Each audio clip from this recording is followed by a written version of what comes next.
Hey, yo, Reaper, those kids out there seem mad thirsty. You got something for them to drink? Yo, we could wet up 2 cups of blood.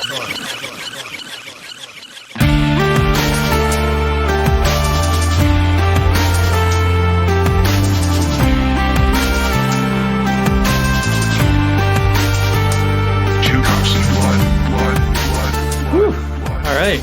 What's up, YouTube? I mean, sorry, I've been watching too many dumb videos. Oh, Nosferatu, Belisat / Velastinate here with you once again. Yeah, we're back. And it's a Sunday bruncher special. Yeah. Not really a special, but... It's special to me.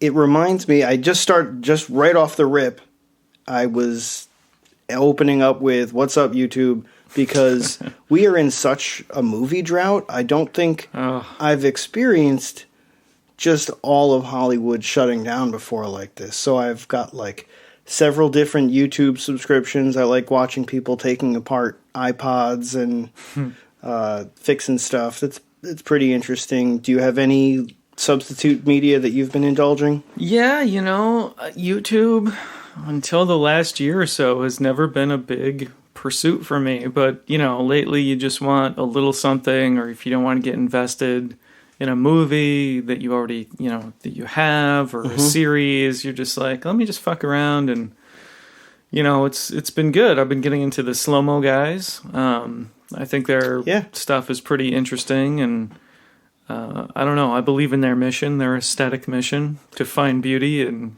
weirdness in places. That is cool. Yeah. Does that mean that you're considering YouTube Premium? Oh, hell no. Hell no. Never, ever stop trying. The uptake rate on that has to be so, abysmally low. I don't know. I mean, yeah, sure, it might be nice to get rid of the ads, but, I mean, really? I don't know, man. Oh, that is a nice drink. Yeah? Yeah. So we're revisiting the Donkey Kong Country because, it's one of the greatest. It's an all-time greatest hit, PS3, Yeah, absolutely. Platinum hit, platinum title. That's right. But we're going to contrast it with a new variation we discovered as our second drink. So I guess the Donkey Kong Country, for people who haven't caught any episode, because it comes up a lot, but Donkey Kong Country is, at its core, at its platonic ideal, it is a caffeinated root beer with a banana rum. Basically, what is it? 7 ounces root beer, 1 ounce rum, I guess. It's a standard. If you're making, if you're doing a weak pour. I don't think that's how you pour them. No, usually it's almost 50-50. Oh, Jesus. But it's really incredibly drinkable. You can substitute in whatever root beer you have, but the original Inception one was Barq's caffeinated root beer with some banana rum. Because for some reason I had banana rum kicking around from a cruise that my mom took and brought me back this souvenir rum that she got on the ship that was what everyone else got a reasonable flavor, and I got the banana. And I was like, oh, well, barrels and bananas, and there you go. Yeah. So, yeah, it's a surprisingly good drink. It really is. It's definitely one of those that can be very dangerous because the sweetness of the root beer and the banana flavoring, it combines and it really masks any alcohol. Oh yeah, it could be trouble. It has been trouble. It's almost always trouble. Yeah, and the best kind of trouble. I have had some experimental variations. I'm putting a personal ban on me mixing, excuse me, for anything show related. I am no longer going to be mixing with Monster because that's what I always do. Yeah. But I will say off show, I mixed the Monster Ultra Paradise, which is sort of like a pineapple-ish thing with the banana rum. And I call that one a fistful of runts because you're getting like this sort of fruit salad thing with like a really overpowering banana in your face, because the banana runts are the only runt that tastes like anything other than sweet. So like you've had runts, right? You've seen them? I probably have had them, but they're not a favorite. So yeah, some people like go out of their way to get just the banana ones, but I don't know. Interestingly, I think artificial banana flavoring is amyl pentate, which is like, it's interesting because it's chemically not all that different from amyl nitrate, which is the thing that you poppers and get your heart racing. So like, no wonder this shit's exciting. Yeah, I mean, and of course, there's chemists out there who are like, actually, they're not very similar at all. If you look at the structure, we know a chemist. We could have asked her. Yeah, I'll field that and get back on another episode. All right.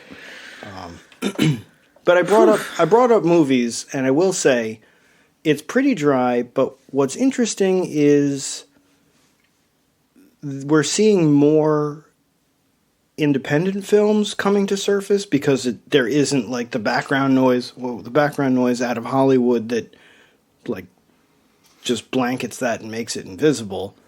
Right. And we're seeing like foreign films that have probably been like out a couple of years that are just now making it over. There's a movie called Coma that's come over from Russia that I have on my watch list. It's got interesting effects, but you know, it's a pretty, I think it's a sincere effort. There's no like werebears and like, oh, come on. It's not a Russian superhero movie. What was that? Guardians, yeah. That was so ridiculous. It was good. In a fun way, yeah. It was like, of course he turns into a bear. Mother Russia, come on. Obviously. Yeah. But that's a pretty sincere effort, Coma. As far as I can tell. And I've been watching this indie movie that I'm about halfway through. I got a short attention span, called Volition, about someone who's clairvoyant, and it's nice to see a bunch of indies, you know, coming up. But I did see the entire thing of Archive. Okay. Which is a scientist who is striving to create a true artificial intelligence framework with the intent of restoring his wife to a robot. So like, it's interesting. It's I think very I've heard interesting. Of that one. Yeah, it's pretty recent. Okay. I recognize the lead actor, but research, writing notes, no, I don't know who. Yeah, I recognize him, but couldn't tell you his name. Couldn't tell you his name, but you'll be like, oh yeah, this guy. I've seen him in commercials or something. Something. Okay. So you've seen that movie, or you just? Yes, I saw the whole thing, and I will say it's good. Good. Like, I don't want to say too much, but does it go to some different places than we've seen before with those kind of things? Yes. Okay. Like, it's one of, you know, back when The Sixth Sense came out, it kind of got fucked up because people were like, did you see the twist coming? And you're like, fucker, I didn't see it yet. There's a twist? What? And it just sandbags everything. So, like, it does some unexpected things, and, you know, it kind of questions the nature of how humans categorize intelligence, because, you know, you feel invested. There's like a couple different prototype robot things, and you feel an emotional connection to them. And so you would say, yes, those are successful AIs, but I don't know if being able to fool a person and actually having an intelligence are the same thing. Hard to say. Good point. I'll say something. I haven't been watching a lot of recent films, but I did see, I believe it's called Palm Springs with Andy Samberg. It's the sort of time loop, Groundhog's Day, like sort of a modern take on that. And it was pretty good. There were definitely some funny parts, and you know, I'd say it's a worthwhile endeavor. Very cool. It's not an all-time classic, but it'll give you some good entertainment. In the drought, any drinkable, any beverage is fantastic. Yeah, I think that was a Hulu release. So, You have the DC Plus? yes.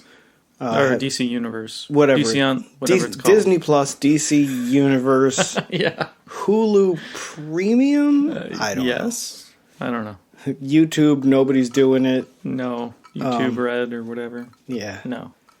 RedTube, whatever.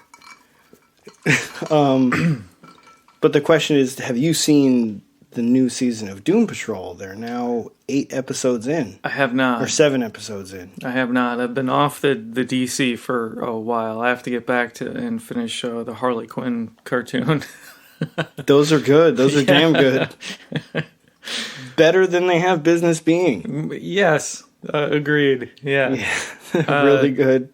Yeah, I enjoyed the first season of Doom Patrol. It's just so quirky and different, and I think there's an audience for that, which is cool. So, yeah, I'll definitely come back to season 2. Just not sure when I'll get there in my, my very packed entertainment schedule. Yeah, geez, you got to fit it in somewhere. We'll have your secretary work something out. Maybe see if you can squeeze in part of an episode over a lunch break. Perhaps. Do what you got to do. Yeah. Yeah. Well, I think the main thrust of our... That sounds weird. Never mind. The lion's share of this podcast today is probably going to be discussing some music, right? I mean, I have a couple things, but I think you've got some things too. I have a few. It's not overwhelming. Before we get going on that, though, something that might propel or keep some momentum up with new releases is Bandcamp has committed to doing the, not taking the revenue share, the thing they've been doing on certain Fridays. They're going to keep doing that, I guess, every Friday for the rest of the year. I thought, I took a note on that. I thought that it was the first Friday of the month. But maybe I'm wrong. Maybe it's every Friday? It could be just the first. I don't remember. At some Friday, yes, it is the day that you can really let the artists know that you care. Yes, that's correct. So that's, just... As always, just wait for a Friday. We have all the information. But that's cool. I'll figure that one out. It's, it's not about answers. It's about compelling questions. That's what I say. That's storytelling, my friend. Yes. But yeah, I think Bandcamp is kind of great. I definitely like... I don't do Bandcamp streaming. I don't even know if that is a thing. With the iPhones or the Apple ecosystem, I don't think it's entirely synchronized. It's not like you can just download your stuff from Bandcamp, but I definitely like the flexibility of the file formats that you get. Oh, did you do some digging? Yeah, it is the first... apologies, it is the first Fridays. So the first Fridays for the rest of the year, they'll continue doing their... Quick shout out to young Jamie for looking that up for us. Yeah. Yeah. Yeah. All our production crew scrambled on that one and got us that answer quick. Thank you, guys. Anyhow, so what's on the horizon? What's recent? What are you into? Well, you said that, and I think Horizon Zero Dawn too, but that's not for a while. Yeah. No, I've been working. I'm waiting for some... Of course, my music is going to take a while to get together. I'm waiting for some collaborators and...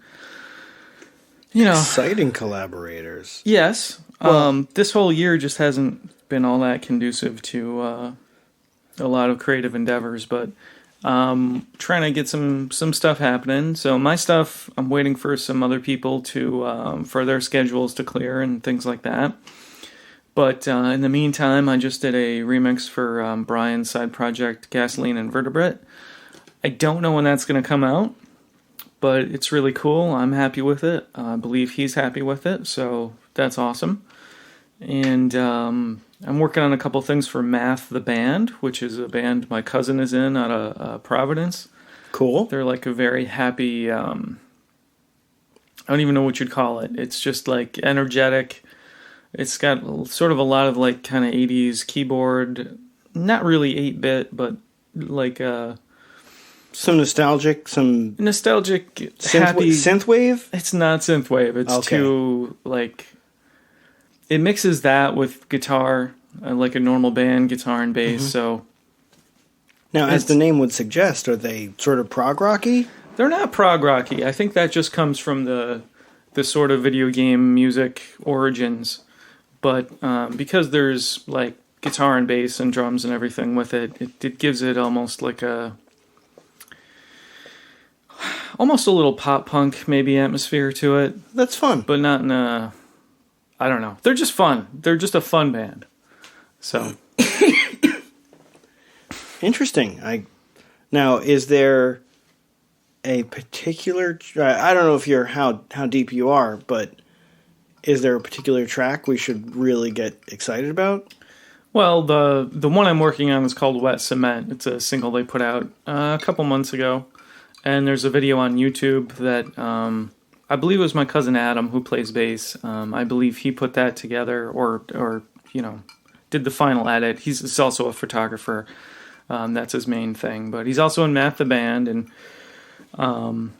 they all filmed some separate footage in their, in the midst of sort of quarantining, and then they kind of edited it all together, and they made this. Yeah, it's a cute video for a cute, like, really fun, energetic song. So that's awesome. It's cool, yeah. I'll check it out. It's definitely out there for you. Math the Band, Wet Cement. Math the Band, Wet Cement. Yeah. And don't feel bad about your creative progress during this whole thing, because there's some, like, I think there's this pressure of like, well, what did you get done during lockdown? Yeah. Like, and it's like, how about fuck you? What have you learned? How about I spent most of the time fucking my lung up? I can pick any lock now. What have you been doing? Yeah. I built a 7-story deck.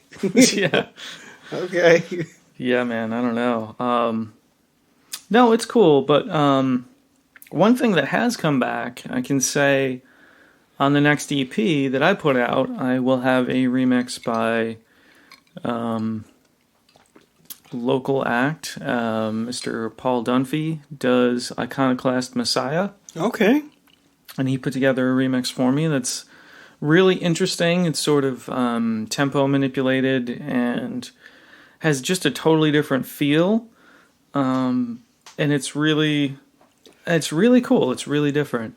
My inner DJ backed away when you said tempo manipulated. Does it change speed through the song? Okay, because some songs do that. And it's a shame when there's a really dope song that does that. You're like, I can't mix this with anything. This is dead to me. No, it's not like that. It's like he gave it, musically, he just gave the tempo, like it's definitely not quite the same feeling to it. And it's hard for me to put into words, but I think he might have sped up some of the vocals just a little bit to fit them to this different sort of structure. So that's cool. It's really interesting. That is neat, and I dig it. So that is coming someday. Does Iconoclast Messiah have their own Bandcamp presence? I think so. Oh, yeah, cool. I'm pretty sure. I haven't been there in a while, but there's definitely a single and a full album at least. And I know he's been doing some like mixing and remixing for some different bands. Oh, cool. I don't know the details, but he's been working it. Very nice. Well, it's good. I always applaud when people are able to embrace their creativity. It's something that maybe, I wouldn't say a fault, but it's definitely like kind of core to me that creativity is something that I almost always encourage in people.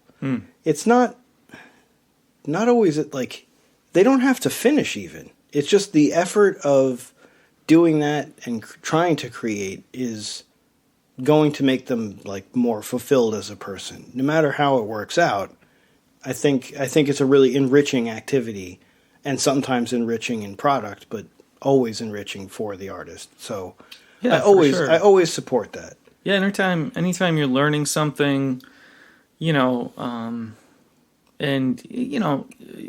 I think you have to add a little bit of understanding that if you're just trying sculpture for the first time, it's not going to be great, but allow yourself the leeway to make something that sucks. Yeah, but at least you made it, and then the next one you do is going to get better. It's going to sound difficult for some people, but you try to enjoy your failures. Like, I made some of my first latex clothing just the other night, and once I had passed the point of correction, I realized how completely wrong it was. And it wasn't disheartening, it wasn't like depressing or anything. I just was like, I was doing it not for a commission, it's just to learn how to do it. And I was like, oh shit. Yeah, so I made these little mitts and I put the fringe that's supposed to be on the wrist at the front. So it's sort of like a vacuum cleaner attachment, like for cleaning up upholstery or whatever, like, with the brush at the end. So it was weird, and I consider it a complete failure, but it was like an amusing failure. It was funny. I learned, I still picked up the technique lessons, but realized that I totally fucked it up. I totally donked this one. But that's good. Yeah. But, without those little lessons, like you're not going to get anywhere. Yeah, and so if you really hate failure, if you really despise it, then it's so hard to like learn anything new, because your expectations against yourself are just going to make the process of learning that much less fun. So so I don't know. I say if it doesn't work out, still like enjoy it, no matter what. Like don't get so wrapped up in it unless you've accidentally committed to doing something that you half know how to do for like a commission or something. Then there's stress involved, and that's much less enjoyable. But yeah, have fun with it. Yeah, and the fun is going to be in the process, and you're going to have to. Donkey Kong, goddamn, it's getting you. You getting to the country? Absolutely, because we were talking about music, and now we're talking about. But we'll come back. We're getting there. Yeah. I'm just going to wrap this up. I'm just saying, concentrate on having fun in the process of doing what you're doing. And then eventually you're going to get that end product that you can be proud of too, and you can enjoy that as well. But at first, you just have to take comfort in the process and learning new skills. And it takes a while to refine those and being able to make something you're really happy with. Not to be prescriptive, but I would say that there should be a little bit of remorse when you get so good at something that you're not learning something every time you do it. There's a small remorse, like, oh, I'm really good at this. I did it the way I do it. It came out great, but it was what it was, and there wasn't that, like, oh shit, I realized something. That spark I realized I fucked that way up, and I should have not done it that way. It's like, what is it? That dickhead Edison was like, I learned 1 billion ways to not make a light bulb, and one to make. Yeah, it's that kind of thing. I mean, it's a good quote, a good-ish paraphrase. Not whatever. Not a quote, but yeah. I guess not a quote, bro. Anyhow. Fucking asshole. Okay, well. Yeah. Anyhow. To talk about music. Please. Real quick. I do have a couple. I know you, from the glance I got, you were going to mention Clan of Xymox. I will start with Clan of Xymox. I'm glad you're doing that, because I saw that it was out, but I've listened to note 0 of it, so okay. I'm glad you can speak to it. I have listened to it a bit. There was a single. So they released 2 singles, which we talked about before, and then there was a third single right around the time of our last podcast that we couldn't include, and it's called All I Ever Know. And that one's pretty good. There's 2 B-sides on there and 4 remixes of that song, one of which was from Ash Code. I don't remember much about the remix. The song is actually pretty good. But the full length finally came out.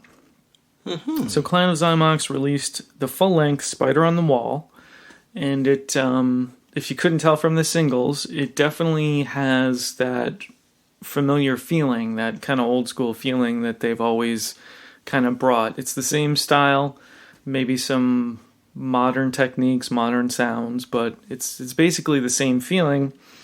And in my opinion, the singles that they've released were really the best parts of the record.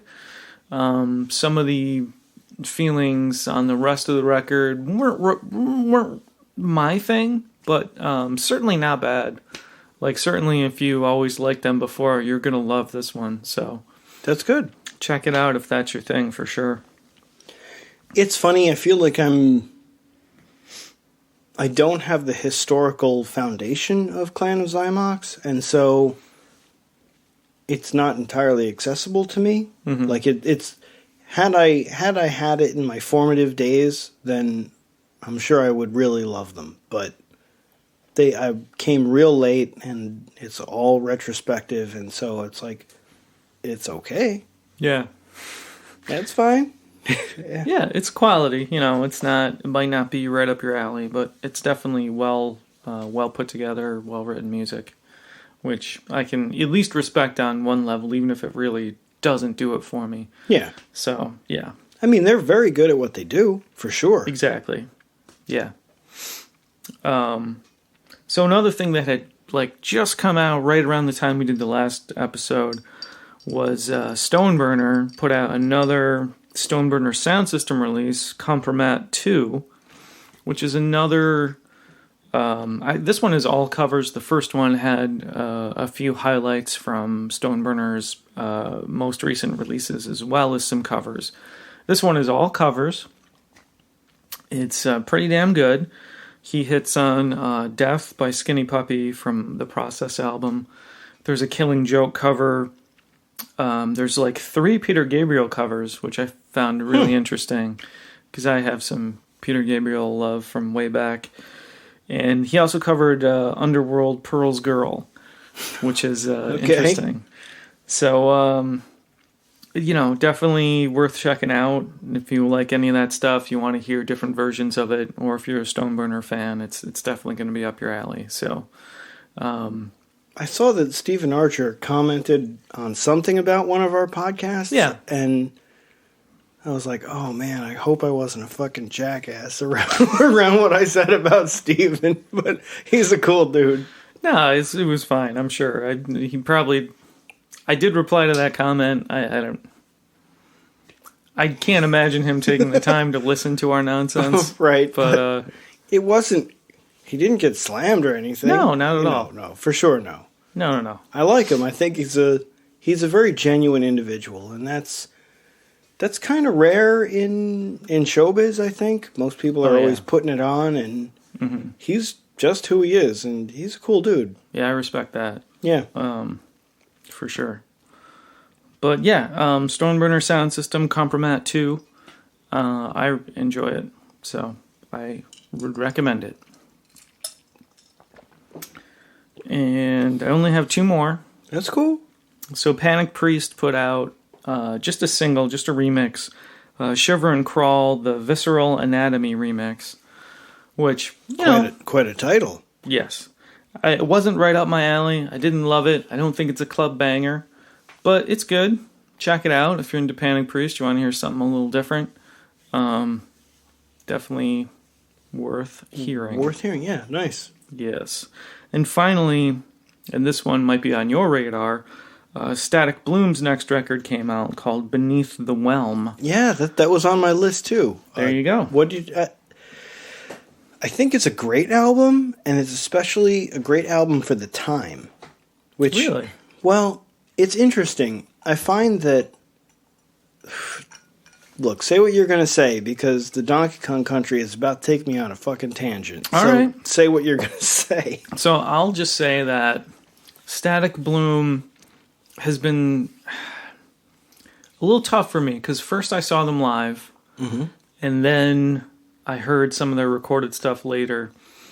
And I kind of like their general aesthetic, but the music hasn't really spoken to me. Some of it's a little...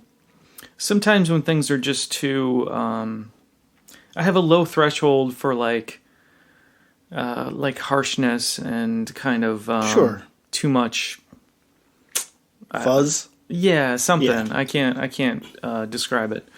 But this new record, I feel like, is a little bit slower. It's a little bit more atmospheric. And even though they have some of that harshness, some of the distortion on a lot of the sounds, it was much more listenable for me. So, again, it didn't really grab me, but it was much more my direction, I guess I would say. It was pretty cool. Very cool. What do you got? Okay, here we go. So I found that like lately I've been listening to more vaporwave type stuff than I usually do. And I realize that it's because... Time Cop 1984? Well, that sort of shit, yeah. Carpenter Brute, Okay. The Monster, Malata Fronta, like things like that. But I listen to it because I'm not in a club. I'm just listening to music while I'm working. And if it's really like extra compelling and very heavy on vocals, it makes it harder for me to concentrate on my work. So synthwave, like, it's just like kind of, it's almost, I don't know, it's great mood music, but I don't know if it's great club music.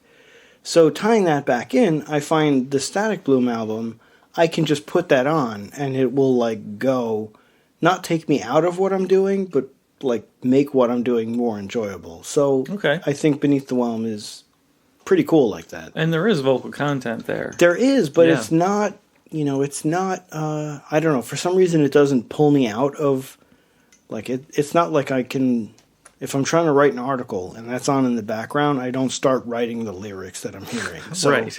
So that's good. Yeah. Awesome. Yeah, they're good. So you see, I don't know, are you a fan of Corlyx? A fan would be stretching it. I know they announced their second record, right? Third. Oh, a third This record. would be their Sorry. third. There was Music 2F2, Right. and then Into the Skin. Right. That's the one I'm familiar And then with. the new one is Together Apart. Together Apart, you might actually dig. They're definitely taking... There's definitely much more influence from, like, Susie-style post-punk. I'm catching, like... Okay, I'll be like a sommelier. There's, like, the fruits of Joy Division with the earthy tones of, I'm going to say, like, or fruity high notes of Susie. Like, it's hard to say. It's one of those things where you listen to it and you're like, oh, I totally get their influences for this track. And, I don't know. It's cool. They've only released one track from the new album, Okay. which is due mid-September, so it's like a bit of ways off, but it's different. It's a new direction. Yeah, I think I heard it, and I was a little surprised at how different it was. So I hope they don't leave any. I hope they don't leave fans of Into the Skin in the dust. It's as Into the Skin, I think, is their best work. Not to shit on their first work, but I think it's really good. And it's one of those albums where I can listen to the whole thing all the way through, and I don't reach out and skip a song, which is, I don't know, I'm pretty picky like that. So that's saying something. But I think that they're, it didn't rub me the wrong way. It feels like, oh, this is pretty fresh. This is a new direction.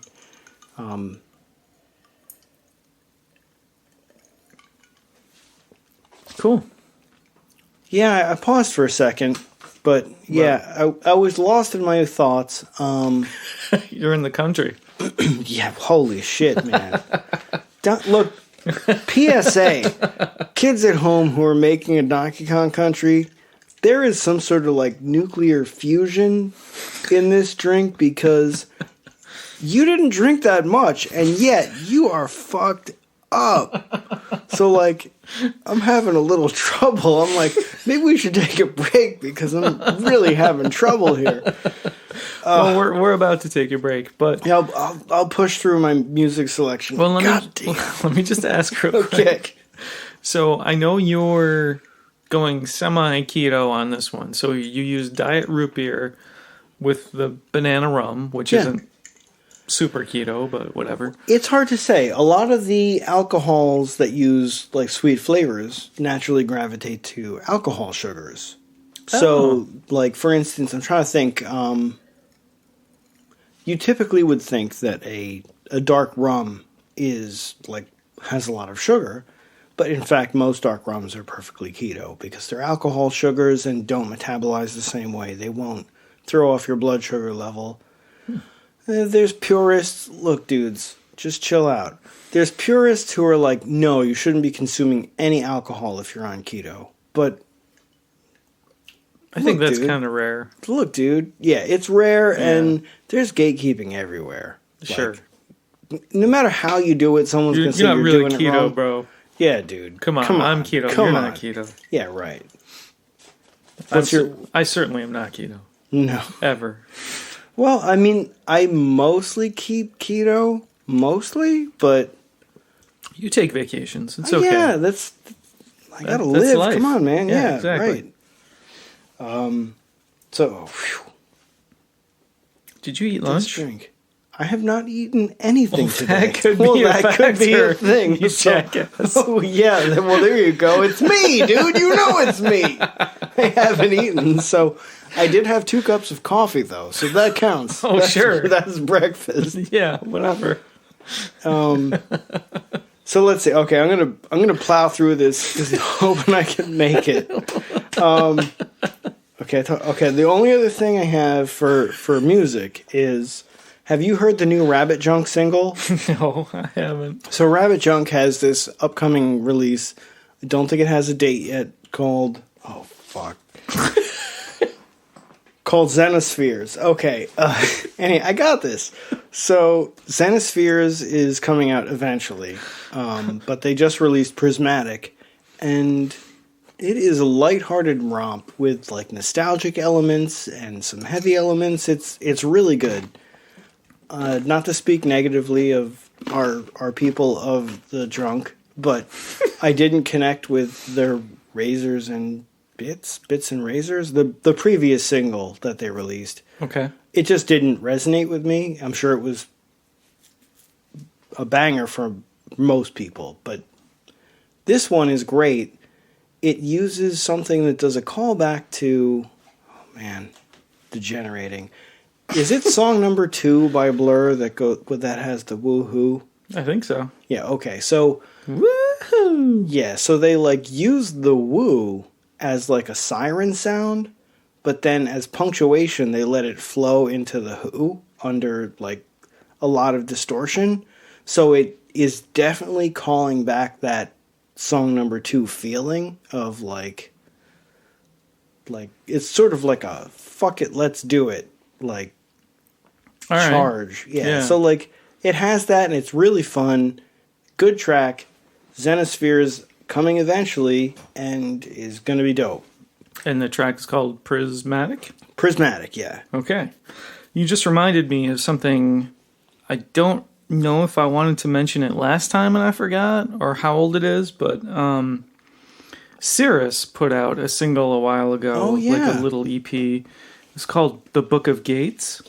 Yeah, that was it. Now I should July 3rd, so yeah. It is, but they're remixes from the previous album. But it's easy to like lose track that this is not a new release. These are more like remixes from something that was back. Could it be a couple of years? I don't know. It could be. Yeah.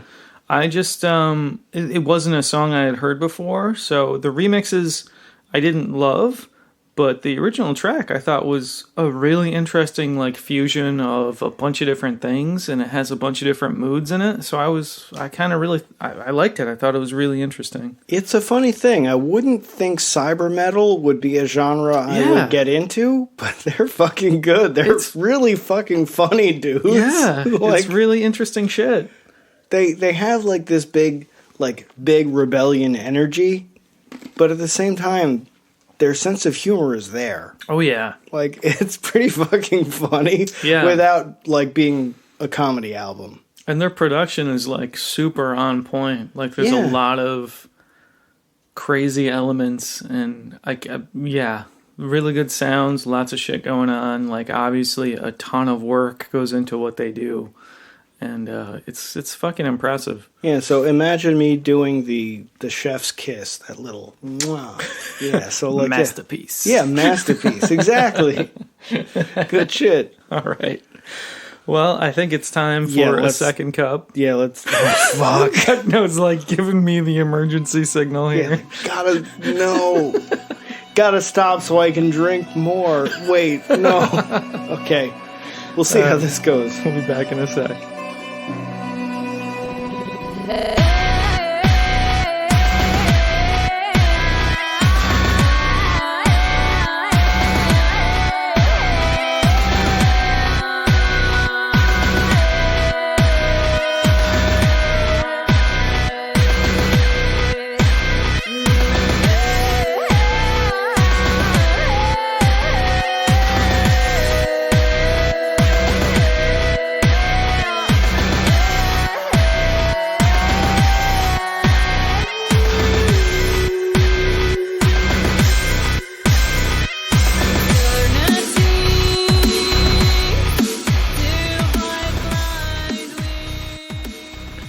Feeling? Welcome back, and welcome back, everyone.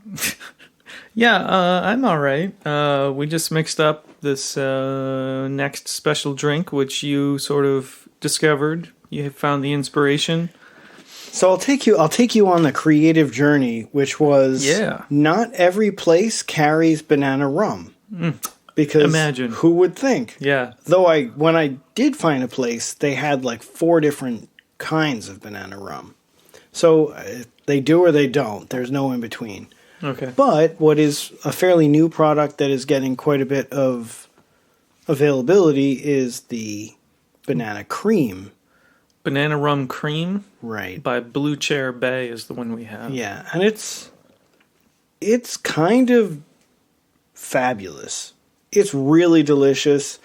It's way too easy to like stumble out of bed, fix a coffee, and put the cream into that. Put the banana cream rum into that. Yeah. It's a sweetener. It's a creamer, a lightener, and it helps your day start out, in that way, in that fashion.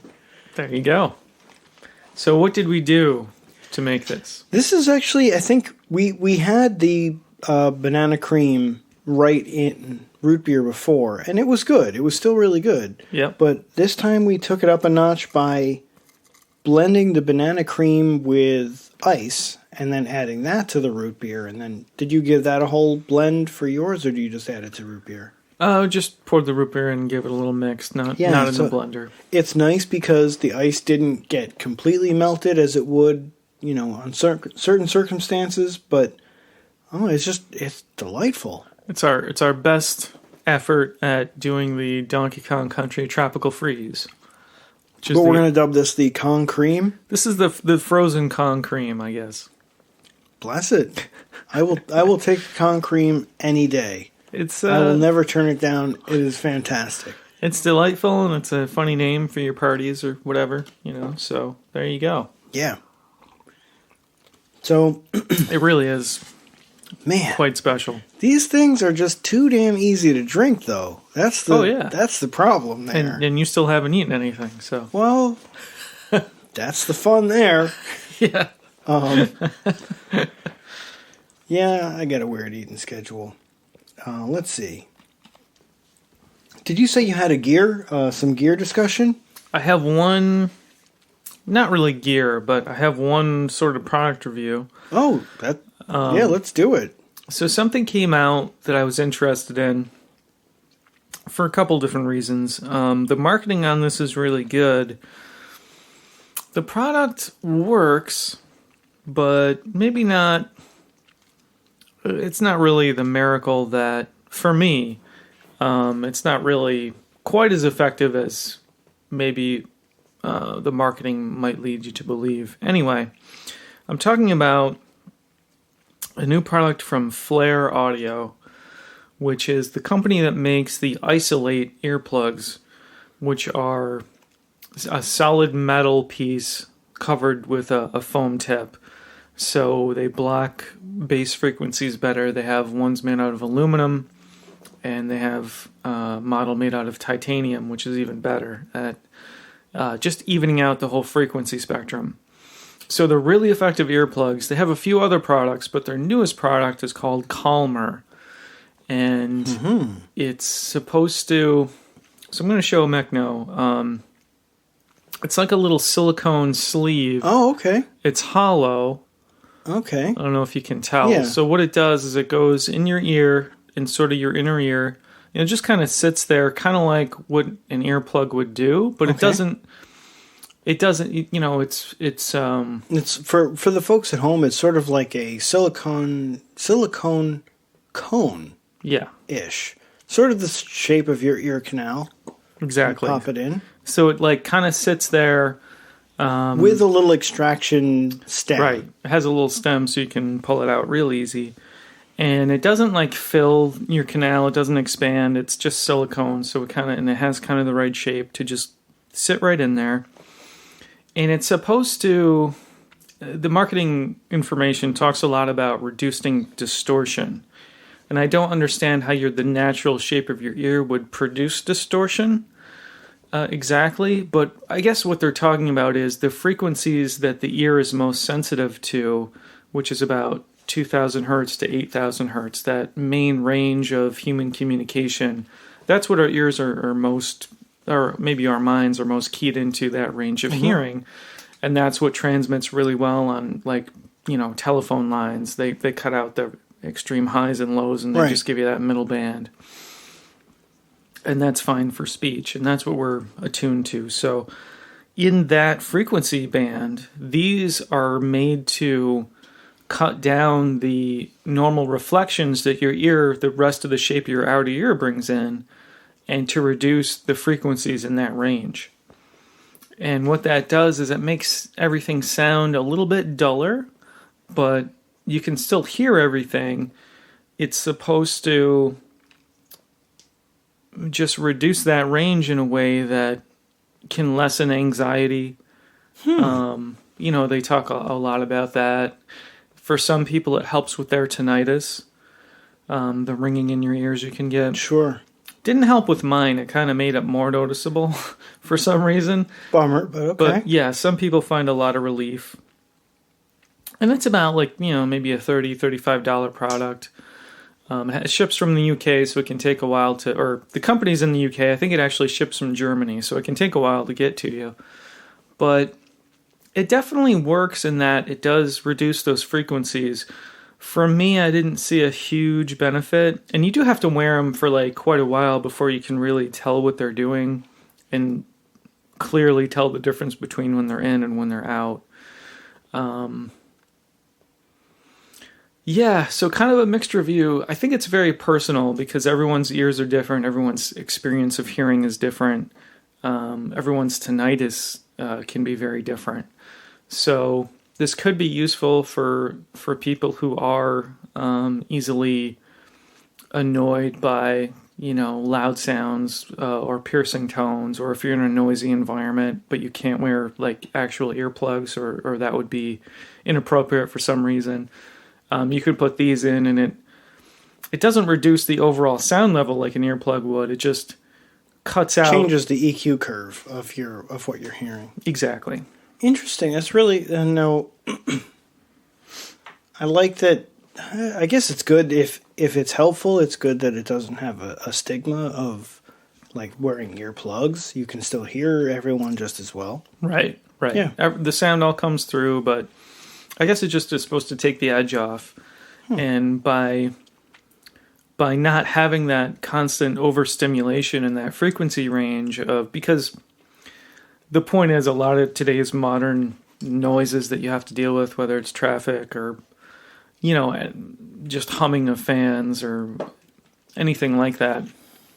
I guess there's a lot of sounds in that range, a lot of harmonics, even from things that are lower, hit up there, and you're keyed into them.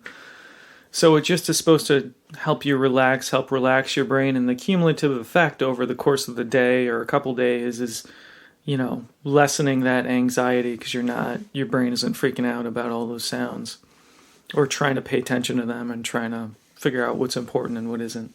So I guess bottom line, $35, worth it? Not worth it? It's definitely worth it to try if you have tinnitus because it could help, and there's nothing that helps tinnitus. So if you have ringing in your ears and you want to see if something can make it better, I think it's definitely worthwhile to try that. If you are sensitive to noise and would really like, to have that, like I said, if earplugs aren't a good option, you can try this instead and see if it just lessens your annoyance or your anxiety. Interesting. With noisy environments. Like, I imagine what I would, if I go out to eat someday, if I go out to eat again to a crowded restaurant. Allegedly. A lot of places don't have good acoustics. Like, a lot of restaurants are just hard walls, hard ceiling. I mean, we've been in places that were fucking amazing restaurants that you kind of have to emotionally prepare yourself to go to because they make it so fucking loud and the acoustics are so you're returning there, I can tell. But it's tough. I mean, really the worst thing about the world is the people. Yeah. So that'll do it. And when you're piping music into your restaurant and then people are going to talk over the music and a lot of these places are untreated and the sound is just bouncing around and it's this big cacophony and it can be very distracting to try to deal with that.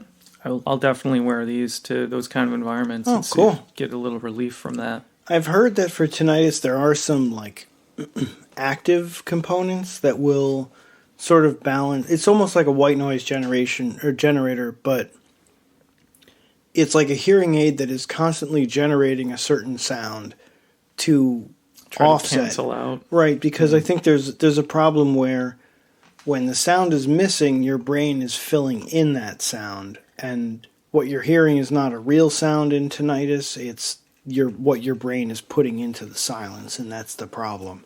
So I've heard my friend Fongaboo has some tinnitus concerns that are actually pretty serious for him.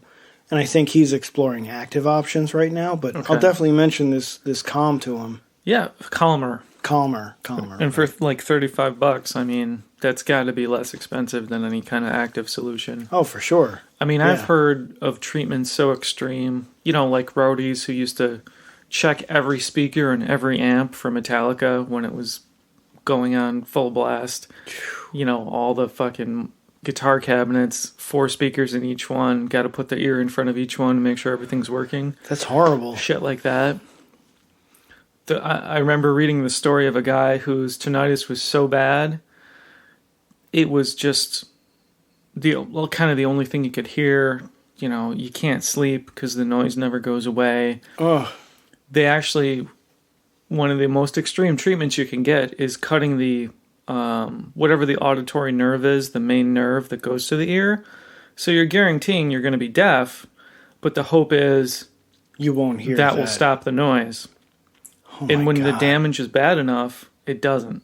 Oh no. And so it's just in the brain at that point, and you can't get rid of it. That's rough. So I'm hoping maybe Neuralink. We'll see. That could be an application of that. Sure. If they can get into that part of the brain and deal with those nerves, deal with those impulses and cancel them out.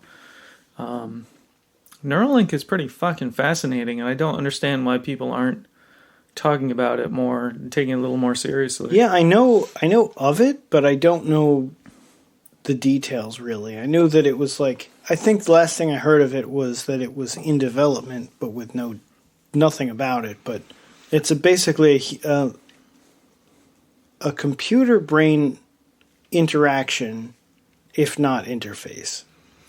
Basically, I mean, it's a chip they have that they built a robot to like insert into the brain. Mm-hmm. Like they put it in, and it has.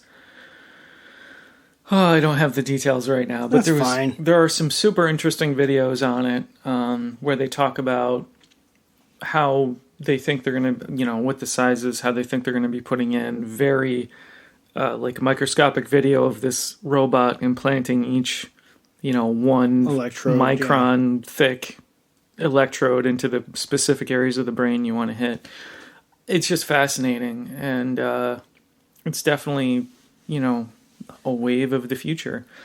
Sure. It's inevitable. Yeah, and the first applications are going to help like the blind and people with sensory deficits and things like that. But I think tinnitus would be on that list before they get into like interfacing with computers and things like that. Yeah, I mean, the medical needs are ahead of the technological wants for sure. Right. So that's fascinating. Well, I'm glad to hear that Calmer is somewhat effective, especially at the $35 price point. It's definitely does what they say it does, and I think different people will get different value out of that.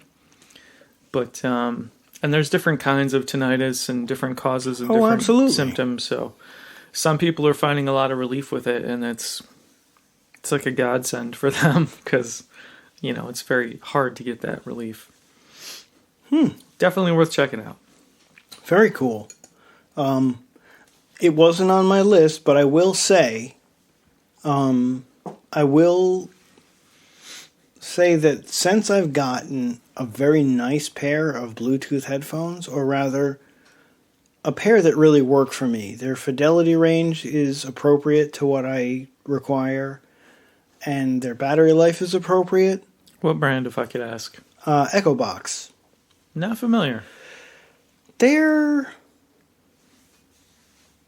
don't think that they've done extremely well in the market, so you see them come up in like liquidator markets quite a bit, but the Echo Box Traveler is the Bluetooth headset that I have. I got aftermarket conformance tips. They're like the foam ones that expand to your ear, which I think is really important over the silicone ones in order to get a good seal for isolation. But they're very good. So these are buds, they're not headphones? Yeah, they're just buds. Okay. And they're super lightweight, super comfortable, super good battery life. And it makes me think, yeah, maybe, if I had the choice of plugging into my phone or using these, I would probably opt to use these. So my hesitation about the ditching of the headphone jack, which I have definitely railed against, I don't think it was a necessary move, but at the same time, I feel less hesitant about future phone upgrades where I might not have a headphone jack, especially being as a lot of circumstance where you would want to DJ from your phone in like in an entertainment crisis. You can still put like a Traktor Audio 2 via Lightning connected to your phone and have it come up as an external audio jack with the headphone and like pre-Q and all that. Okay. So I think that's not, it's not bad. And all right, it turns out Bluetooth headphones are actually, if you get really nice earbuds, they're extremely convenient and you'll like them. I can imagine. I don't have a wireless solution yet, but it's been increasingly apparent that going wireless would be very, very convenient. So I haven't picked my solution yet, but I will say my wife, Tetchi, has an Audio-Technica set. I think they were definitely less than 200. I want to say they were about 160, 170. Not earbuds, but headphones, closed-back headphones that are Bluetooth. They actually sound fucking phenomenal. I was really surprised at how not just that the Bluetooth signal was good, but that the overall fidelity, because they feel very plasticky and creaky and Sure. not super special, but the audio is the quality is there. And I've never been a big Audio-Technica guy, but they're good. So I could be wrong, and this is me just drunkenly speaking, because, hey, it's a different kind of drink, but the Rum Cream it holds its own. Oh, yeah. So I will say that, like, I think Audio-Technica uses planar speakers. Is it a planar set? I don't think so. Because typically you would pay more for that. I've heard really good things about the planar sets, but... Yeah, me too. Like, that's the kind of hi-fi way to go. I don't have any experience with those personally. But, yeah, whatever sounds good to you is what's good to you. I think I'll send you a link to the ones that I got, because at worst, they're a fine throwaway experience. Their price point is so approachable at the sub $100 mark. I'm gonna say it's like $60. Ooh, not bad. They with the foam tips, the fidelity is there, and the convenience is there, and it's really. I have some really nice headphones. I have some Shure in-ear monitors, and I have I have a Macaw. Macaw is not fantastic, but it's a Chinese high-end. So okay. It's pretty good at replicating the characteristics of a high-end headphone at a much lower price point. So my Shures, my Macaws, they're very good headphones. And even the Echo Box wired ones that I like, titanium drivers, they sound pretty good. But I'm not really having problems at all with the quality of these travelers. So cool. Yeah, I'll send you the link and you can see if you like them. But that actually segues into something I was going to ask you about. Hold that thought real quick. Oh yeah. I just want to say I also bought some wireless. I think they were from Monoprice, like Monoprice branded, made in China. Wireless headphones, over-ear, like closed-back headphones for like $40 because I'm like, $40 headphones, why not try them? They sound like $40 headphones. Don't do that. Just don't do that. I find it difficult. I feel like for $40 you should be able to get pretty good drivers. Like, and really that's, if they're over the ear, everyone has, like, plastic costs what plastic costs. The shape doesn't really determine the price. The shape determines the sound quite a bit, but you don't have to drive the price up based on that shape. So, I don't know. I think in the world, there is the potential to get a $40 headset that sounds really good to you. That sounds really sufficient for you for the needs that you have for it. That's true. It's sufficient for, if you're working out and watching a TV show. Yeah. It's fine for that. It's not really for detailed listening. That's what I'm getting at, which is, once you're used to doing that, that's what you want. Yeah, I'm like in the same boat where if it's a shitty curve, I like a really flat curve because I want to hear what the artist intended. So if it's a shitty curve, if it's one of those things where they're like pre-EQ'd to do something, punching the bass up really hard because you're gonna love that.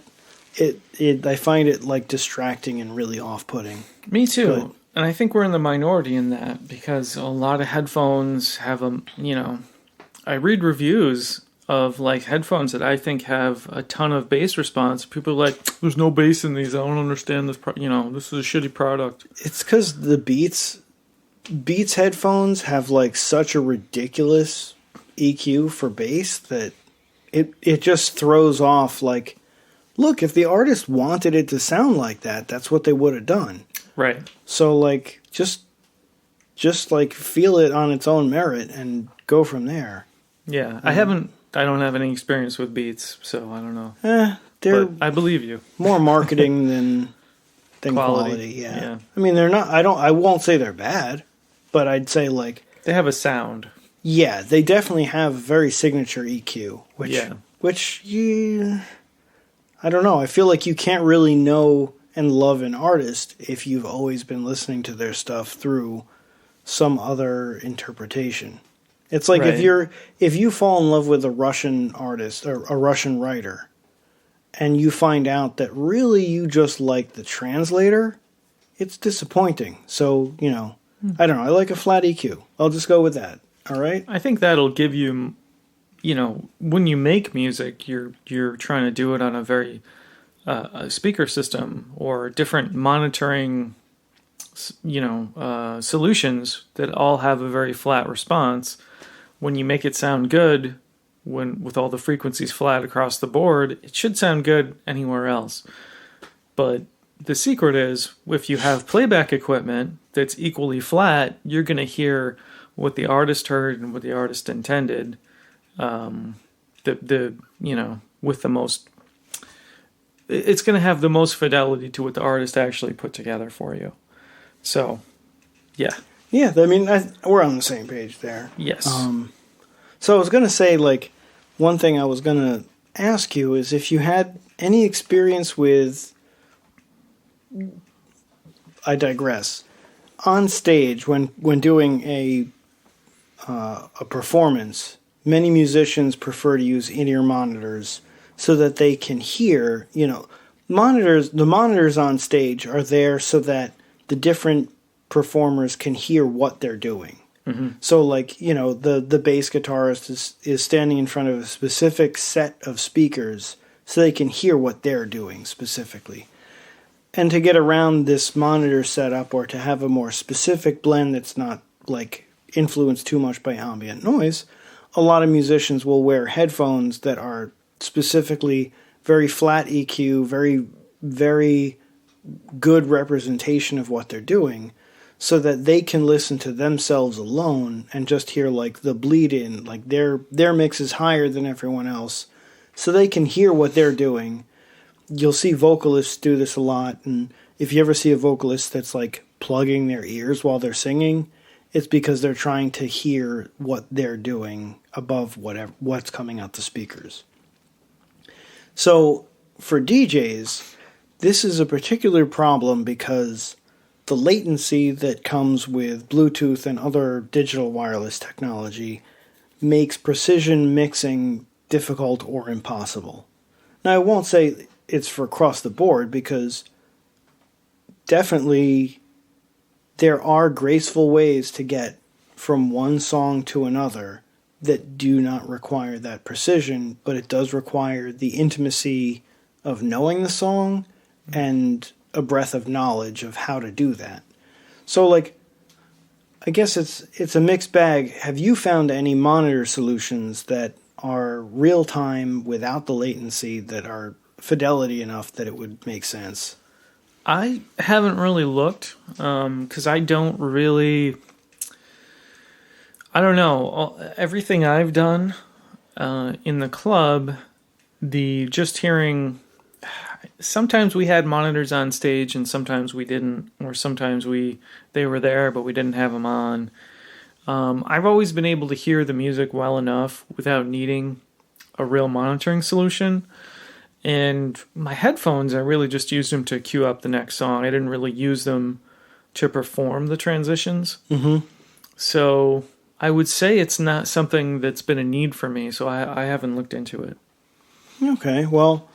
It's something that I had considered. 'Cause you want to go totally mobile, right? That's where this is coming from? Yeah, so an eventual extension of DJing is to actually have some sort of headset on for display and have a completely mobile controller and just not have anything in front of me and just do that okay, it's a keytar. I'll tell you, okay, I'm thinking of a keytar that's used for transitions and track queuing and track triggering. That's your controller. That's the controller. Yeah.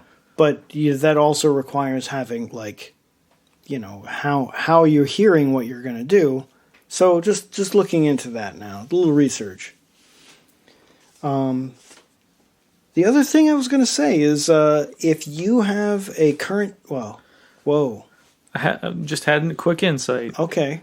Now, if you're running off a laptop, couldn't you just put that puppy in a bag or strap it on your back? And that's absolutely what the first generation of attempt would be, to have a Mac Mini in like a secured backpack with an external audio device that you could even have it on your shoulder like a little pet. Oh yeah, even better. like make it a parrot and do a whole pirate thing. Put a head on it. I don't know. I like it. But yeah, I think you'd still have a cord coming off you for powering your computer. But I don't know, it's a weird thing because also I'm at odds because when I'm DJing, I don't like to be the focus of attention myself. I tend to like be back in a booth or behind a wall of introversion, and I'm just going to play and observe how it's going over and adapt to that. But I don't know. I don't really feel like I need to be the center of attention. I feel like the music should be. Yeah. But that's everyone, I mean, there's definitely people, when people go out to performances, sometimes they really want the performer. They don't care about the sound or the product. They want the energy of the performer. That's why it's really, really tough. You see DJs that cater to do that. Like, they have a thing that I call hot knobbing, which is when they like will lean over their mixer and at key points of the song they touch something on the mixer and then like yank their hand back like it just fucking stung them. And like, it looks dramatic, but they aren't doing a damn thing. Yeah, to other DJs, you're like, okay, that's complete and utter bullshit. He did nothing right there. Yeah. This is a pre-rendered track. He did nothing other than try to give the illusion of interaction, which is tough because with computer music, what else are you going to do? Yeah, like Tomicon, she makes music on a like on a MacBook, at least last Kinetic that I saw her. Tomicon?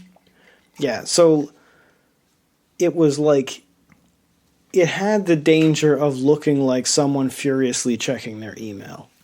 And so, you can't exactly glamorize that, but at the same time, if you're a DJ and you see someone who is like over exaggerating what they're doing, you're just like, all right, Hammerstein's monster, just calm it down a bit, all right? Because we all know that this is a like pre-rendered track and that this is just happening. You're not doing this on the fly, and we know this. For people who don't know, who don't have that technical insight, it's fairly valid. It looks like somebody's up there doing something and they're having a good time, or they're putting something into it. I understand the technique. It still bothers the fuck out of me, but yeah, I get it. It bothers me, but hey, remember Keith from Prodigy? Yeah, he's the fire starter. Well, he didn't do that. Well, he did his own thing. He did his own before he did his own thing, he was just dancing on the stage. Yeah. But that was he was not making the sound or whatever. He's just there to get you hyped up. He's a fucking performer. That's what he was. He wasn't kind of being disingenuous and pretending like what he was doing was making the music. Right. Which is, it's iffy. It's a little iffy. It's an integrity thing. Yeah, I guess. But hey. Yeah. All the same, having wireless headphones would be nice. Okay. In summary, so your goal is to have a truly mobile setup where you don't have a computer on your back. You've got wireless controller, wireless monitoring solution, wireless display, right? That would be great. Yeah. And I have a good number of parts of this already. I have the heads-up display that I can DJ from. I have controllers that I can hack apart to make into what I want. The low latency audio is a little difficult. So it sounds like when this is worked out, we can have silent discos that are also hikes. Yes. And we can just I follow gotta you tell around. you, if I'm hiking and DJing, my transitions are gonna suck. Train wreck every time. Well, you can slow down for a transition. You don't have to maintain a pace. Okay, that's okay. Yeah, perfect. Like Got the silent this. disco can all walk from Washington Park down, and we can go get some bourbon and wolves, and Oh yeah, you can just keep the party going the whole time. Keep it going. Get more people tuned in as you go. It's like a Pied Piper thing. I feel like you've seen Death Stranding at least with the giant backpack full of like ridiculous amount. It would look like that because I'd have to have transmitters and all sorts of shit on my back. So like, yeah, it's a good concept. I'll have to make this a thing. Snack break is a good idea. Yeah, oh yeah. Damn. I will say that for people who are in the current generation of Traktor controllers, there is the Odyssey flight case.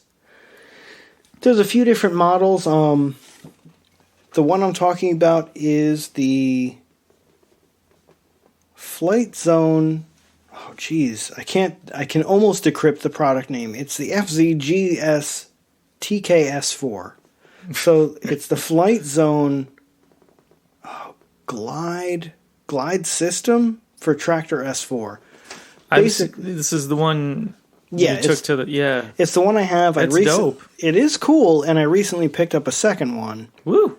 Yeah, I collect them. That's what happens. Fucking freak. If you got a problem, you got a problem. Anyhow, so I got a second one, and I will say that in the current generation of this deck, of this flight case for DJ controllers, it's very nice because they use sort of a modular foam setup. So if you're using an earlier Traktor S4, you can remove some layers of foam, or if you're using the current version, you can leave it as is, or vice versa. I'm not really sure if it got a little bigger. You can resize it as needed. Yeah, there's a little... It's really, we're talking about such small increments, like 1/4 of an inch here, maybe a half an inch, but that's like at the extreme end. So like, there's a lot of versatility. So if you're thinking about getting a flight case, but you're like, I don't know if this flight case works with my S4, if it's a new one, then... or even S2, any of the modern Odyssey flight cases, they're going to work because they use a modular foam system, and you can just pull out bits and make it fit. So tell us about the case in general. It's really neat. It's got a secure foam holder in the base for your DJ controller, which leaves a little bit of space behind it that is more than enough to carry a compact... what do you call those things? Power strip. A compact power strip. All the audio cables that you could use at a gig. I am not going to say that it could carry your headphones, because depending on what kind of headphones you are, they're a little too bulky. But if you're feeling brave, you can actually Velcro your laptop into this case as well. But I tend to use a separate bag, because that's... if your controller takes a knock, you can probably work around that, but if your laptop, and that's like what you're going off of, takes a knock, you really want to handle that with more care. But that's just me. But it's a flight case. What would be the danger? Like, it's pretty solid, isn't it? It is very solid, very sturdy, can protect against so much type of accidental damage that would happen. But I have seen from the window of planes what people loading luggage do, and it has flight in the name, but I don't know for sure that I would want my laptop being handled like that. Okay. I would feel a little weird. So it's a heavy-duty gig case. Yes, if you're just going to the club, you wouldn't mind throwing your that'd PC be fine. in there, right? Yeah. Okay. So it's pretty great, and the laptop itself sits on a sliding tray. So once you've opened the case up, the laptop sits on it, it slides back, like exposing the controller, and is a pretty much all-in-one setup that, like, everything you need is right there, and it's very comfortable. It's got a little piece that pops out from in front of the controller, so you have access to your headphone port in the front of it, and it's pretty dope. And I would say that not terribly expensive, especially if you put it in scale of, it's going to cost you about $80 if you wanted to get a clear acrylic shell for your controller to keep it safe. And it costs you anywhere from between $100 if you get a refurb to $165 for a brand new. That's really not bad. And then your stuff is protected and it's solid. It's got good closures and everything. For heavy duty flight cases, I mean, those things can get expensive, and that, I mean, granted, we're only talking about a controller that's not even the size of a keyboard, but still, I mean, that's, I think, pretty reasonable for the quality. It's a pretty stocky briefcase. We'll say it's roughly that size, but it's a trooper. I would count on this to protect my stuff like quite a bit, especially if I'm the one transporting it. So it's like the greatest danger is like, did I lean something in the car against it, rather than like outside for just the controller. Absolutely, I would trust it to go on a plane. They could throw this thing into the cargo bay and it'd be fine. Yeah, but and it's so much more elegant to bring something like that to a gig than to have your deck with a plastic cover, take the cover off, then you have to put your laptop on a milk crate or something. You've got the whole package, you just open it up, slide it back, place for your laptop, boom, like it's all there. Yeah, it's very nice that one thing that's super cool is that you'd be able to say, I need a 24 by 18 inch space on the table. And I need RCA in to the mixer. And that's it. And then that's all you need. That's it. They know exactly what your requirements are. You're not showing up with like CD DJs and your own like super mixer or time code vinyl. It's not this expansive thing that's spilling out to like a whole cafeteria table. It's pretty compact. Yeah. Which I'm not shitting on the turntablists. People always, they control with what they came from and what they're comfortable with. I'll be an asshole for a second, and I just feel like when you use timecode vinyl, it's like you're just trying to do it in the hardest way possible. That's how I feel about it. Yeah, I mean, you're showing you have those skills, I guess, and you're willing to deal with the technical hurdles involved. Yeah, I mean, granted, if you're like a scratch DJ, it might be really fucking impossible to do that on a DJ controller like an S4 or... There might be some that are more fully... The S4 MK3 has haptic control, and I believe the platters spin, and you have to stop them and pull them back and stuff, which makes them more of a candidate. But if that's not your kind of DJing, then I would hesitate, because to me, it just strikes me as something else to break, rather than something passive that will never break. Yeah. So it is all from what you need and where you're coming from. Yeah. Yeah. I had a tangent, but I lost it a while ago. Was it Dark Side of the Con? No, but Dark Side of the Con, now that you bring it up, did get rescheduled again. September, things are still lingering. So instead of September, they pushed it back to the end of March. So it's going to be about a year from the original date. Yeah. And they're going to try to hang on to the lineup, and they're going to try to do everything they can to make it easy for ticket holders. But, just, what can you fucking do? Yeah, I mean, there's nothing... So I'll give a PSA, because for the people who have already had rooms booked and everything, it's frustrating. I feel like when it got delayed the first time, they had a very elegant solution, which was they were able to have the hotel roll everyone's room ahead to the new dates. And it is somewhat questionable, because you didn't have to, your room was automatically canceled for you. Or even if you had canceled, they saw that you canceled because of this and sort of reanimated your reservation in order to move it to the new date. So, it was... could be seen as slightly overreaching, but in general, it was a nice gesture that, you didn't have to do anything. Mm-hmm. If you were booked for this date before, you are now booked for this date in that same kind of room, you're good. So flash forward to now, where your reservation is just canceled and you get an email that says you need to rebook. So personally, I've stayed at the Sheraton, which is where they're doing this convention, and Sheraton has this thing called the club level. You've experienced the club level. I don't know. Well, club level is typically among the top floors of the hotel. You need a key card to access that. Oh, a RuffleCon, yes. Yes. You need the key card to access that level of the hotel. And there's typically a club lounge that has extra amenities, like a full breakfast and like a nice like lounging spot and newspapers and stuff. So it's very comfortable. Club lounge is great. So I saw that when I rebooked, I could not get a club level room anymore. And this really irritated me. But then I found out that at this particular hotel, they have not run club level services over the weekend for the past 4 years. So it's not even a pandemic thing. The sales manager told me there's really no reason to upgrade to club level unless you desperately want a higher floor for some reason, because there are no club services run on the weekend.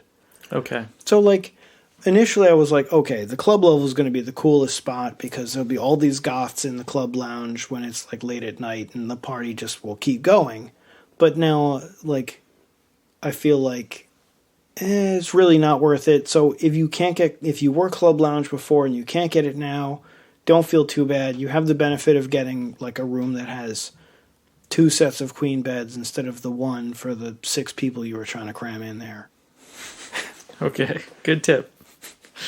How do you think, I can't imagine what the logistic nightmare of trying to get all these performers to book ahead. Like, oh, can you commit to this date instead? And like, I don't know, maybe?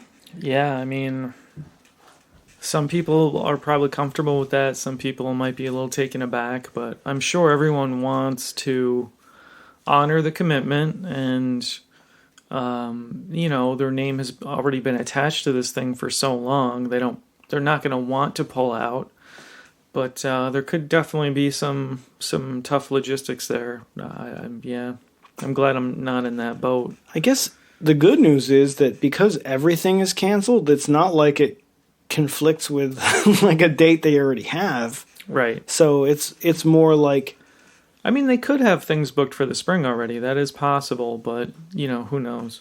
Yeah, I guess.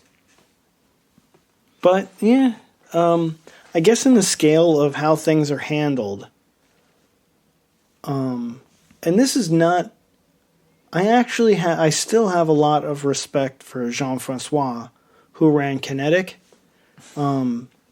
Even though I was one of the people who was an early ticket purchaser who ended up just losing money. Which is like, I empathize with how much he tried to get it together. And even when it was like all falling on him to try to like pay people back, taking a little bit out of his salary every paycheck to try to pay people back until like he eventually just said, I can't keep doing this. People have to realize that it didn't work out. I lost more than anyone trying to put this on. And so I absolutely understand people having no obligation to like have that level of empathy. But as somebody who's put on gigs, I imagine myself having it go horribly wrong and having to live like a decade under crushing financial burden because I tried to do a cultural thing. And so, like, I don't know. I think that keeping it going and planning it, like just pushing it out a year, might have been a better way for Kinetic to handle it. But I think there were many better ways for Kinetic to have handled it, but that's just me. No, I mean, no, that's completely valid. There are people who, like, the emotional range goes from sympathetic and sad acceptance to outrage.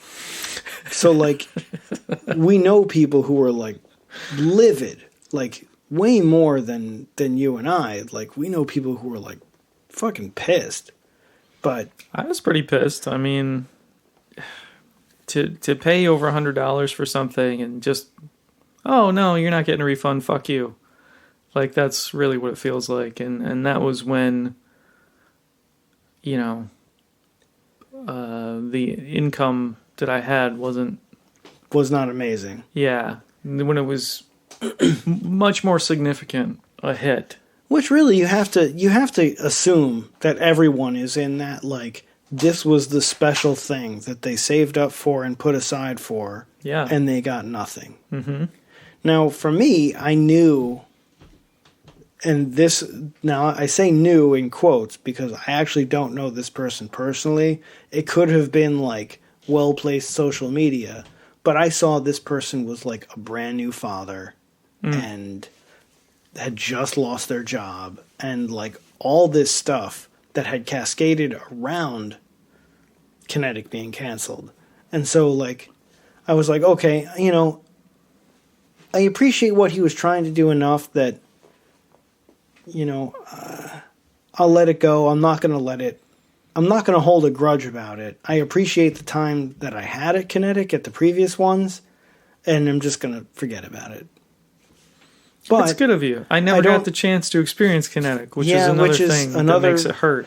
It isn't quite reasonable, but, you know, I think that there's plenty of things that are still culturally happening in Montreal. So if someday they open the border and allow Americans to come back, I think there's future adventures. I forgot that was a concern. It really Are we is. going to get another Inadvisable Journey? Or? Yeah, I am all in for Inadvisable Journey 3. Absolutely. You know I am. You know me. But do you think it's going to happen, though? I think possibly. What's your alternate spot if that's a no-go? Oh, that's a really good question. I mean, better have a contingency.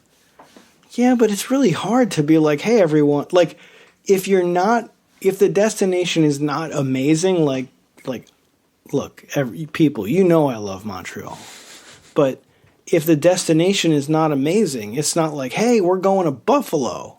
Like, woo, fuck Buffalo, man. Why would someone do that? No.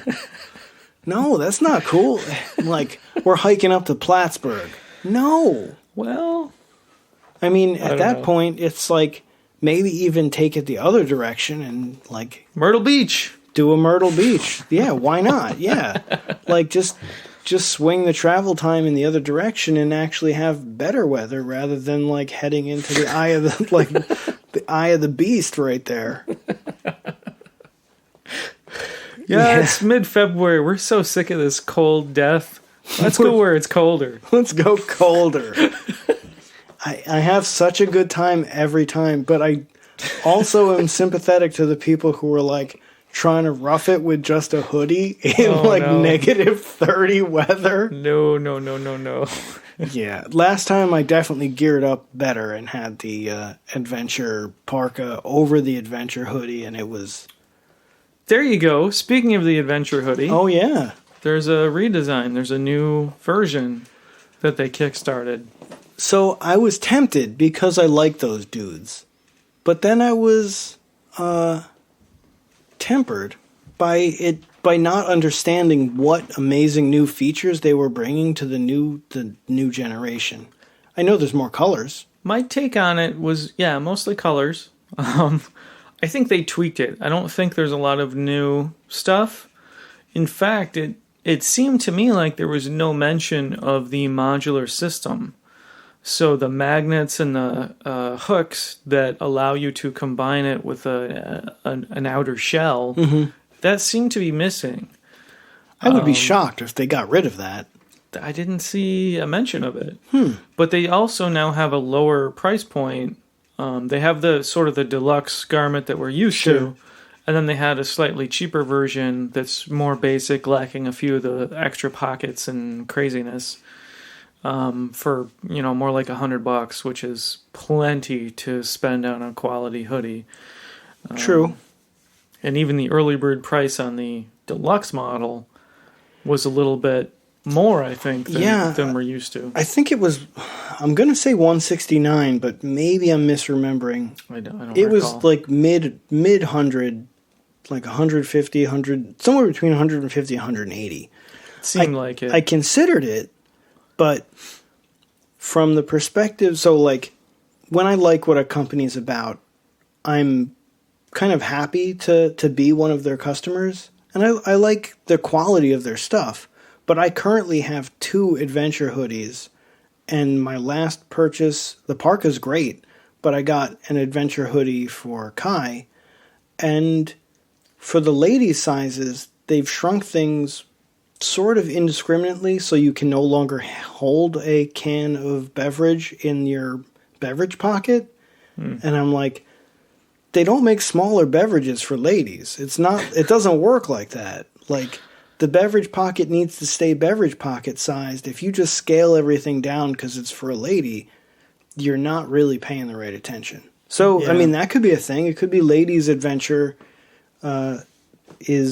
can hold a full like Monster or Heineken. I don't know what would people put in it. Are you asking me what ladies drink? Yeah, what do ladies drink? I don't know. What are ladies even? Yeah. Yeah, maybe they address that. I don't know. It definitely seemed to have some different contours in some of the pockets and things. So it is a damn fine hoodie. Yeah. Like, I guess the takeaway for listeners is like, it's a really fucking good hoodie. Oh yeah. And like the hype, it's like if you were to measure performance versus hype, it's a pretty solid ratio. Like, oh yeah, it's a good hoodie. Oh yeah, it's really comfortable. Really sturdy. It, like, having been on flights where I've turned it inside out and made it into a pillow, that shit's real. You don't think you're ever going to do that until you're on one of these flights where you have, like, 0 space between the person next to you, and you just want that damn pillow, and you don't want to buy one from a steward or stewardess because that's bullshit. Yeah, that's good. And the new ones still do that. So even the cheaper basic, version, you can still do that with it, which is nice. Maybe it's nice that they're putting in like a lower price point so people don't have to commit to the... Yeah. I think full retail price after the Kickstarter is going to be $200 for the regular one, which is a lot for a hoodie. I mean, this is a hoodie, That just said, in Advisable Journey 1, I rocked the hoodie for the whole thing. Just That's the true. Hoodie. Yeah, I think I doubled it up, but... definitely much better with the parka, I'm going to say. It's a damn fine garment. It's very warm, warmer than you might expect, but for Sub-Zero... Yeah, definitely good. You want a little something extra. And I've heard that so I guess the pursuit of the most excellent hoodie is something many people are on the quest for. So I've heard that... I think it's American Giant that had claimed to be the best hoodie in the world. I don't know if that's true, and I know people who've had it who were like, well, everyone wants to say that, and what can you say? Like, vanilla is the best flavor in the world. You can't really fight with them about it, but I think Adventure does very good quality stuff. For sure, man. Yeah, and it's Adventure with 3s for the E's because... Right. They plant trees. They plant 3 of them every time you buy something. Exactly. Yeah, 3 trees when you buy one of the hoodies or garments or whatever the hell they sell these days. Yeah, that's a lot of trees. Yeah, man. I feel like I owe it to them to buy another one. For undisclosed reasons. Why don't you just spend $200 on 6 trees and plant them your damn self? Are trees that expensive? Doubtful. Doubtful. Seeds. I'm going to plant 6,000 trees. I'm going to buy $200 worth of pine seeds. There you go. There we have it. Yeah, I don't know. But my neighbors won't know what hit them.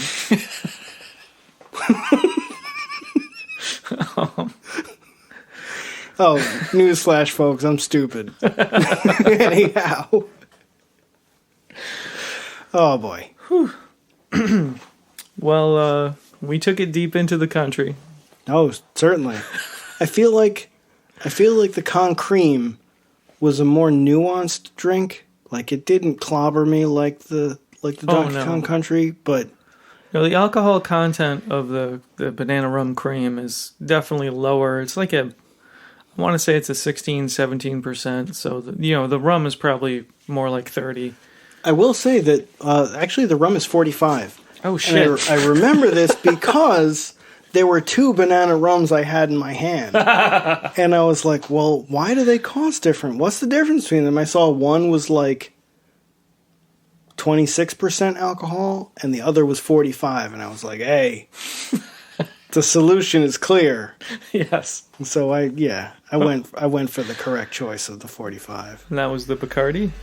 That was whatever it is. Yeah, that's the Bacardi. Bacardi, yeah. Bacardi banana. Nice. Yeah, hey, it tastes great. It does. Amyl Pentate all day, every day. That's good shit. All right, well, Magic. with that tip, I think that's all we got for you guys. So, Hey, thanks for listening. see you next time. Peace out.